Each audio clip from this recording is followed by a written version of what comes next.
welcome. Here we are, War 4, and we have won War number 3. So now we're 1-2. We're finally starting to see the light, you know?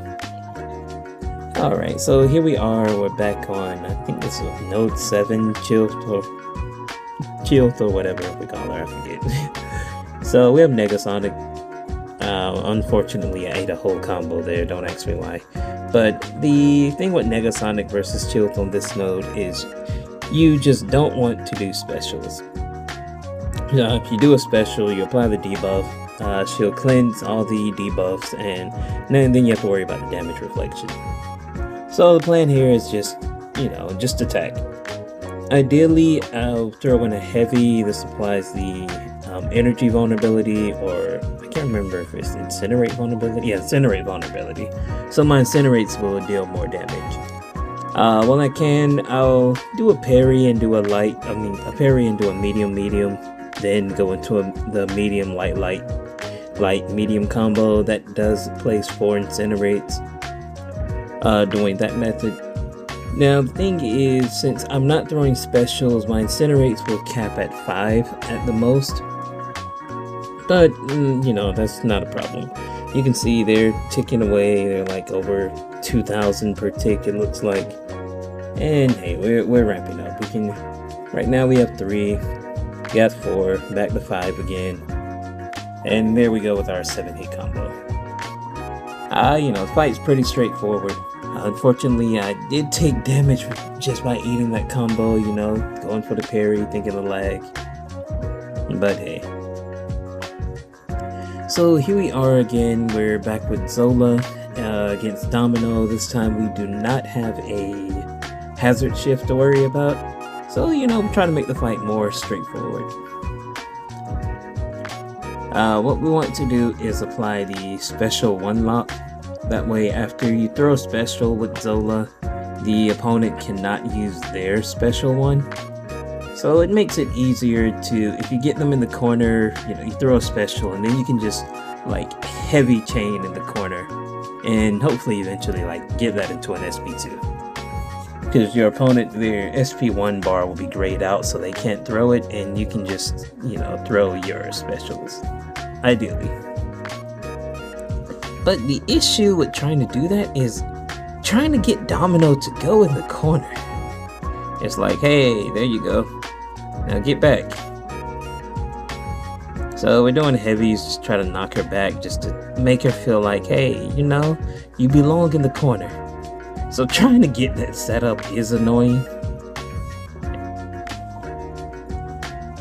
But we're gonna go for it. We're throwing our SP1 solely just to special lock her. Then that way we can heavy knock her back. And like I said, the goal here is try to get her in the corner to a point as to where we can heavy spam after we throw a special. So the perfect moment would be if she throw SP2, we get our SP2 off. Alright, now she's going to be special 1 locked. We throw a striker, and now we can do what we wanted to do the last war, just heavy chain. But she does have this lucky on, so she can't evade. But hey, we had a bunch of health, so we went with it. That's how the first solo fight against Domino should have went.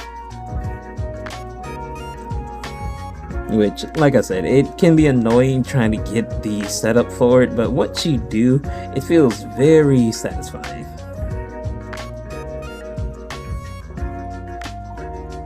Alright.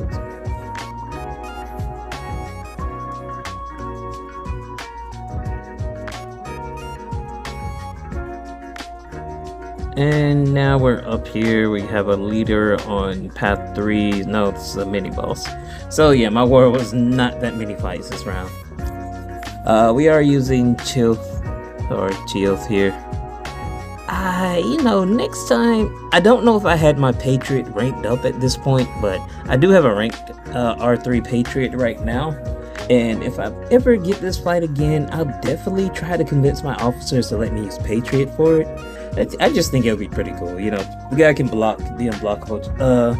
If leader does go unblockable, he can unblock it, and all the debuffs leader puts on us will do what? increase his attack. So plan here is mostly try to parry to get our cleanse passives going, and yeah, we're just going to attack leader. Luckily we can evade his SP1, so we are not really worried about the unblockable. I'm just backing up right now just to get the last debuff to fall off so he can be so he won't be unblockable anymore. I don't know if I applied an invulnerability boost. I forgot. But hey, he threw the SP2, so we're not going to worry about it. I think this fight can get very iffy. Ideally, you know, we want to get the SP2. So once you throw the SP2, you get to tranquilize, and leader doesn't place that many debuffs. I really didn't get to narrate the fight because it went down pretty quickly.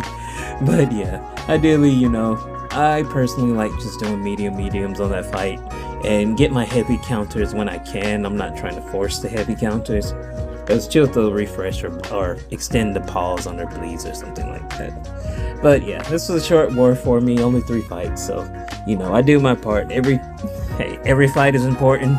Every non-death you have is important, and just how the planning worked out, I had only had 3 fights this war. So thank you guys for tuning in, and stay tuned because I do have a war where I actually use Silver Sable, and I don't know if that's next or not, but stay tuned for when it does. Till next time, peace.